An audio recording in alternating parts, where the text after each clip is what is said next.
a good word for us. Good morning, everybody. Good morning. It's good to be with you. And I think it's all new faces for me, so it's exciting to meet you all. I think this is my fourth or fifth time to Kenya. So I've been here a number of times, and Lulu and I have been friends for many years. So I feel at home here. This morning, today, the big theme that I want to explore together with you is, what does it look like for disciples of Jesus or laborers to flourish for the long term? What does it look like for us to flourish for the long term? And we're going to look at that together.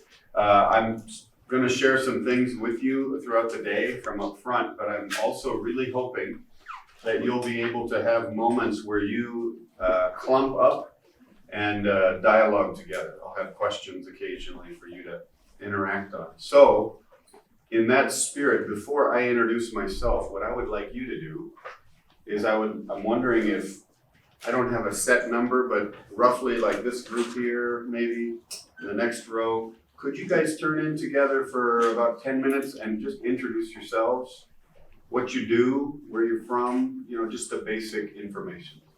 Does that sound okay? We'll do that for about 10 minutes and then I'll come up and do the same. Okay? So go for it.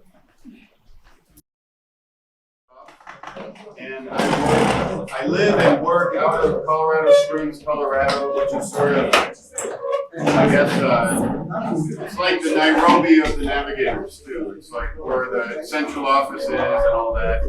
And I serve on the international team as of just a few weeks ago.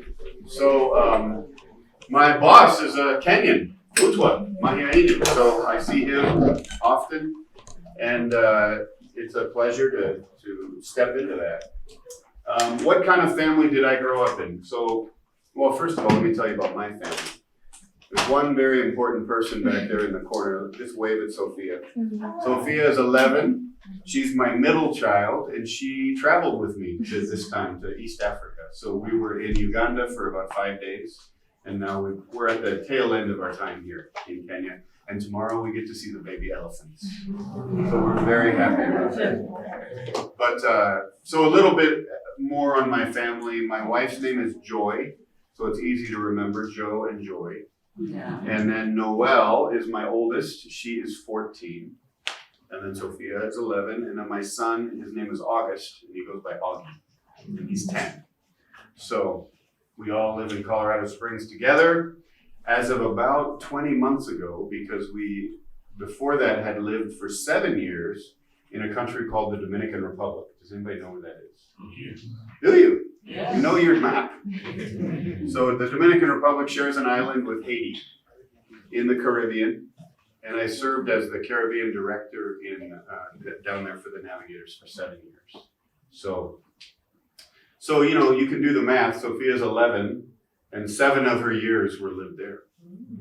So she looks like the typical American girl, but if you look underneath, she's a little bit Dominican as well. So anyway, so that's just very recently our past. But what kind of family did I grow up? My father was a professor at Purdue University in computer science. And he also was a navigator at the same time that he was a professor. Eventually, later, he kind of went full-time in that. So I grew up in kind of part of my childhood. My dad was a professor. Part of that, he was a full-time sort of navigator staff. But one of my earliest memories that I remember, I mean, some of you know, like when you think back, what's my earliest memory? We kind of just remember images or scenes or whatever. Hopefully they were pleasant. But this was a pleasant one for me. I loved getting up early, very early. Who has kids that get up very early? Anybody? Yeah, very early. They come and find you. Yeah. So I was one of those. I always wanted to be wherever my dad was. And I always knew where he'd be. Because in his bedroom, he had this big blue velvet chair, like right out of the 1970s. And he was always on that chair very early with his Bible. And so that is one of my earliest memories of my father. Excuse me. And so I wanted to be where he was. And fast forward, and I knew that was just sort of something he did. He just did that. That was just who he was. And then fast forward a few years later, I started to tune into the fact that, wow, maybe my dad treats me and my mother and my siblings a little different than my friend's dad. I mean, that was like all I had. I was probably 6, 7 years old. So I tried to put that together, the blue chair and my father being different. And I think that's what led me to the Lord, that understanding. So I like to say my father's quiet times is what led me to the Lord as a young kid. I had a good relationship with him. I would say he invested in me, obviously as a father, but even spiritually, he took time for me. I went to university. I lived in a city in the north that maybe some of you have been to in the States called Minneapolis. St. Paul, has anybody ever been there? It's really cold in the winter. But Sam, have you been there? Yep. Yeah, that's what I thought. So I went to the University of Minnesota. And during those years, God got a hold of my heart. Not just to want to follow him, but to want to influence those around me for Christ. And so we saw some pretty cool things happen.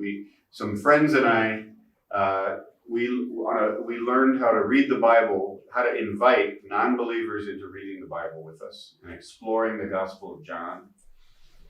And by doing that, we kind of accidentally started the Navigator ministry on campus there.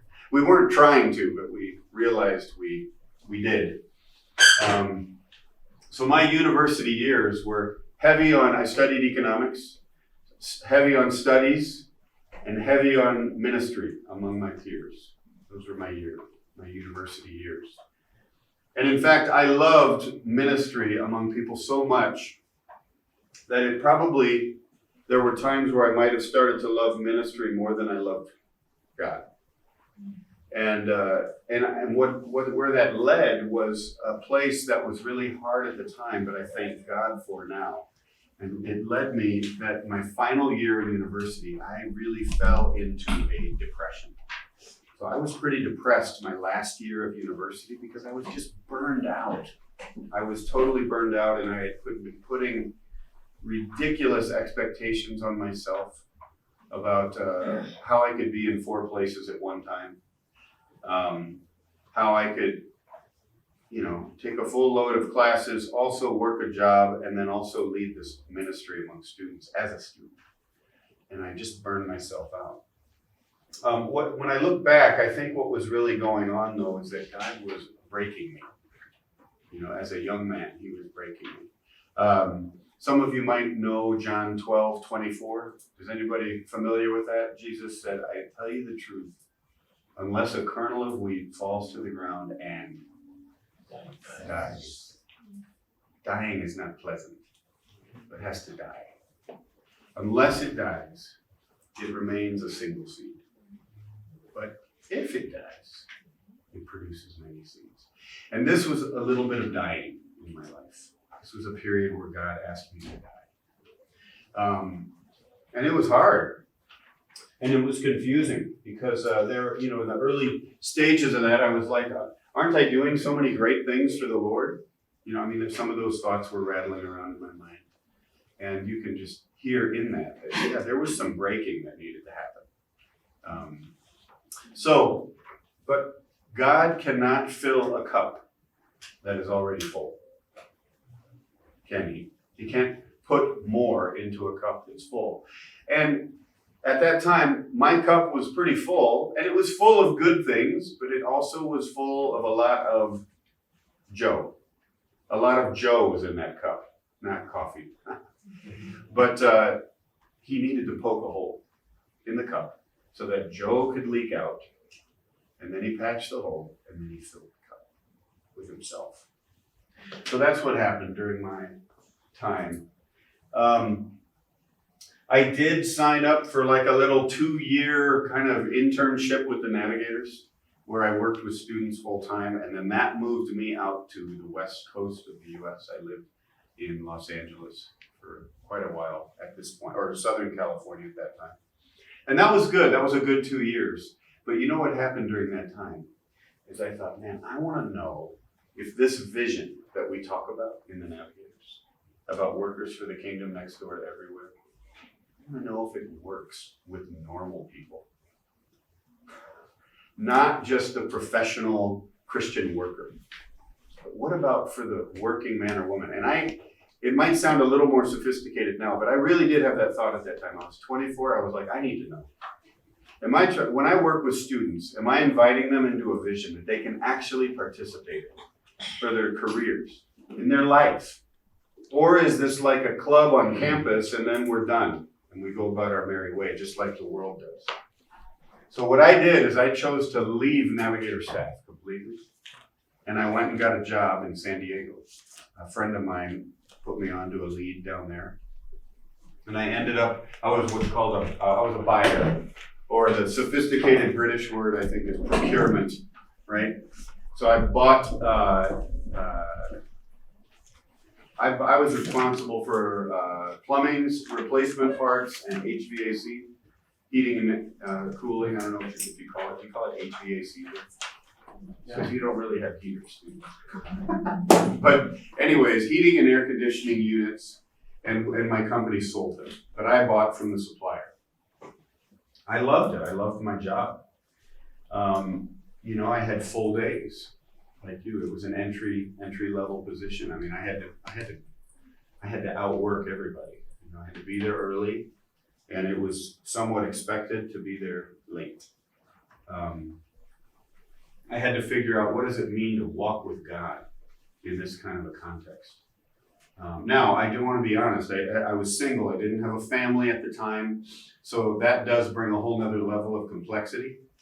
But I was now all of a sudden working 50 plus hours a week, sometimes being guilt tripped into coming in on Saturdays, all of that type of stuff. So what does it look like to walk with God when you're just trying to breathe?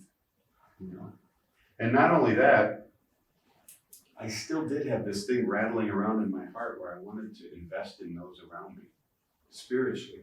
What does that look like? And so it was very good for me, to be honest. And it's funny how we see how God uses things from our past. Have you noticed that? Things that you don't exactly know why you experience. Now it's like it makes sense. But I'm so thankful for those years that I was in that office. I learned so many lessons. John 12:26, just a few verses. Remember, John 12:24 says, unless a kernel of wheat falls to the ground and dies. Let's just look there real quick. I tell you the truth, unless a kernel of wheat falls to the ground and dies, it remains only a single seed. But if it dies, it produces many seeds. And then he goes on in 25, he says, the man who loves his life will lose it, while the man who hates his life in this world will keep it for eternal life. And then this is verse 26, whoever serves me must follow me. And where I am, my servant also will be. My Father will honor the one who serves me. So what does it say in 26? It says, where I am, my servant will be. So here's a question. It's a real question I pose to you all. When Jesus was alive, where was he? Where did he spend his time? What do you know about Jesus' life? Sinners, Pharisees, and tax collectors. Exactly. And I was in an office of sinners, Pharisees, and tax collectors. Definitely. And I loved those guys. I don't know why. They were all about my age. And we just had a great time together, these guys. Now, I had to be careful about certain things, of course. But these were just guys trying to figure out life, And so I learned about how to spend time with the lost, how to be friends with these guys, how to open my life to them. We would have barbecues sometimes together. We would eat lunch together, during the days. We weren't like best friends, all of us, but there was this sense where I was trying to move towards these guys too, and not only be colleagues, at work. And so little by little, the Lord showed me ways that you can invest in people, this way. It looks different, and it's at a different pace, perhaps. But you can. I learned little ways of how do I walk with God in this context. I mean, gone are the days of like waking up and just an hour and a half of luxurious quiet times alone. Now I'm like spending an hour each way in the car. So 2 hours of my day is gone right there in a car. So I learned some things about how to use that time. Well, I'm in the car for an hour. What can I do? I sit behind this computer most of the day. What can I do? So I set up little prayer reminders that would drop in my computer once every 3 hours and prompt me to take 15 seconds and pray for somebody. I had verses that became so precious to me that I had learned years before that were nice verses, but now I figure out ways to meditate on them in the car. Anyways, I bet some of you have even better ideas than the little ones I just shared. But I just am trying to paint the picture that I had to go through a major adjustment from all these wonderful years on campus where I learned so many things to how does this play out now for real people? So I think even in those years, God put that on my heart. It's on my heart that people would flourish in this vision and not just survive, not just pay the bills, not just pay the bills so you can wake up and work another day, but actually flourish. And so we're going to look at that more today. I think what came out of Actually, let's take a second right now and look at Psalm chapter 92. This is a passage we're going to come back to a few times. Psalm chapter 92, just the last 4 verses of that psalm, starting in verse 12. Is there any brave soul that would be willing to read that for us? 12 to 15. Would you do it? Thank you. Shall I? The righteous flourish like the palm tree and grow like a cedar in Lebanon. They are planted in the house of the Lord. They flourish in the court of our God. They still bear fruit in old age. They are ever full of sap and grain. To declare that the Lord is upright, He is my rock. There is no unrighteousness in Him. Thank you so much. Yeah. So I think my pathway to learning some things about flourishing was I had to walk through the rubbish heap during those years of depression. Like I said, the Lord had to poke holes in the cup that was full of Joe in order to plug it and then fill it with Him. And that's when I started to flourish in ways that I didn't know I could. So I have some deep convictions now about flourishing. And that's what I'm hoping to do with you today, is we're going to look at that. Really quickly, I'll just tell you, when I was 32 years old, against my wishes, I was set up on a blind date, and I ended up marrying her. That's who I married, and it's wonderful. But it's funny that I was so dumb that I didn't even know this was a setup, and it was, and I ended up marrying her, and I think she's my best friend. So, and back there, she's proof that it worked, right? So, yeah, she is what we call a conventional income person. She's a teacher. She teaches 2nd grade. So she is just as vested in me in what the Navigators are about and about our vision, but she works full time. She loves teaching too, and God's called her to that. So just so you know, I have that in my life. Let me see. What I'd like us to do is I'd like you to turn back in among your new friends. Maybe some of you know each other, I don't know. Are these kind of new faces for you all, or just give me some indication? You guys recognize some people? Okay. So I'd like you to turn back into your groups, and I'd like you just to answer one question together. And that question is this: what is helping you most in walking with God right now in this season of your life? Okay? What is helping you most? It could be a practice, could be a belief, it could be a group of people. I mean, I don't know. It's whatever your answer is. But when you think about your relationship with God, what is helping you most? And I want to say, I mean, I've been there. I bet at least a few of you are coming in here thinking, I don't feel like my walk with God is that strong right now. And if that's the case, I'm not telling you you need to share that, but I'm asking you not to be ashamed of that. That's okay. We just come as we are, and we start where we are, and we move on. But for those of you who can share, what is helping you most right now? Okay? So let's take 10 minutes to do that right now. Okay? Go ahead.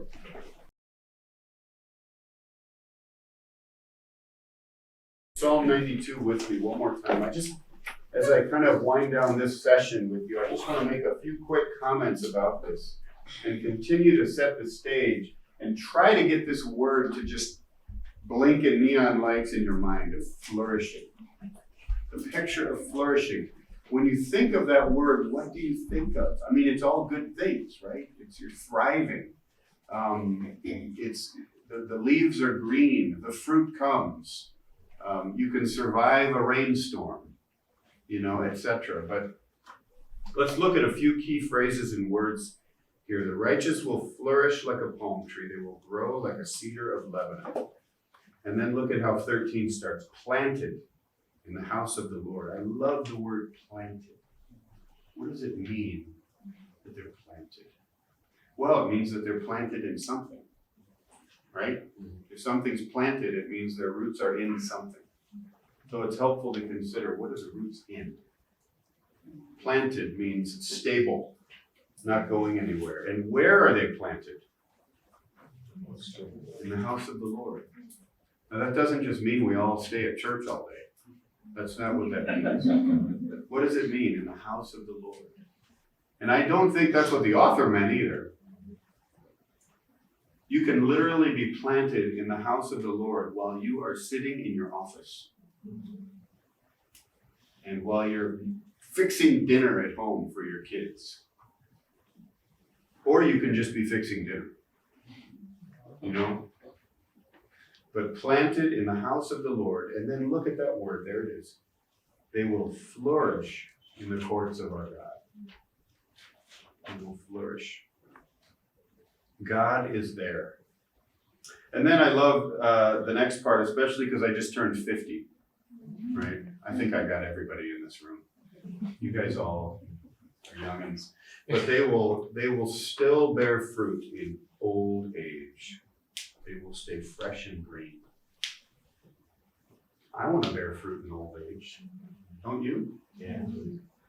Or do you want to end up jaded and angry about all your years commuting in Nairobi and working your tail off for 40 years and then still feeling a little empty at the end, even though you're a Christian, but just feeling like, what did I do?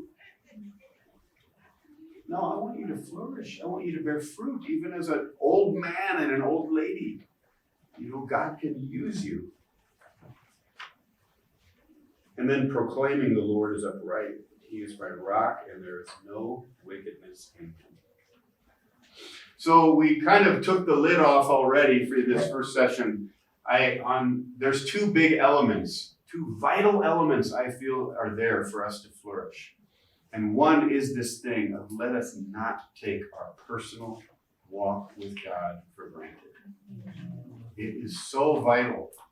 And it is so easy to just sort of, I'm just going to listen to this podcast once a week or something. Well, podcasts are good. I'm not criticizing podcasts. But there is no substitute for you meeting with God on your own. And that is a challenge. And I just want you to know I know that and I see you. But that doesn't mean it can't be done, right? So in our next session, we're gonna dive into that first element a little deeper, okay? And it's not just gonna be try harder. That's not what I'm here to say, okay? On your walk with God. I'm gonna hopefully bring some new thoughts to you, I hope. And then in our third session, I'll have a second vital element. I'm trying to build some suspense here. So two vital elements to flourishing, okay? But I think I'm gonna turn it back over to Sam at this point, so thank you.